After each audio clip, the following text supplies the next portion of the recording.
শেষ ভরসা পাথিরানা কবে দলে যোগ দেবেন? বন্ধুরা আপনারা যদি দেখতে চান তাহলে ভিডিওটি শেষ অবধি দেখতে হবে, চ্যানেলটিকে সাবস্ক্রাইব করে একটা লাইক দিতে হবে এবং নোটিফিকেশন বেল আইকন দাবাতে হবে। কলকাতা নাইট রাইডার্স চলতি আইপিএল মরশুমের প্রথম ম্যাচে বড় ধাক্কা খেলে মুম্বাই ইন্ডিয়ান্সের বিরুদ্ধে। ব্যাট হাতে দারুণ পারফরমেন্স করেও শেষ পর্যন্ত হারতে হচ্ছে কেকেআরকে। প্রথমে ব্যাট করে 200 রানের গন্ডি পার করেছিল নাইট ব্রিগেড, কিন্তু দুর্বল বোলিংয়ের কারণে সেই বড় স্কোরও রক্ষা করা সম্ভব হয়নি। এই মরশুমে কেকেআরের বোলিং লাইন আপে এখনো সবচেয়ে বড় চিন্তার কারণ হয়ে দাঁড়িয়েছে। চোটের কারণে আগেই দল থেকে ছিটকে গিয়েছিলেন হর্ষিত রানা, এছাড়াও আকাশদীপ নেই স্কোয়াডে, ফলে বোলিং বিভাগের চাপ আরও বেড়েছে।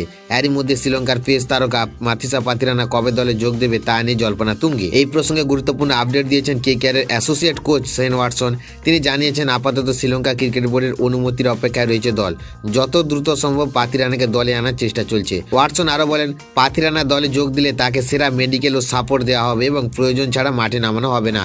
আগামী 2রা এপ্রিল সানরাইজার্স হায়দ্রাবাদের বিরুদ্ধে ম্যাচের আগে কেকেআর শিবির এখন পাথিরানার আগমনের দিকে তাকিয়ে রয়েছে দল।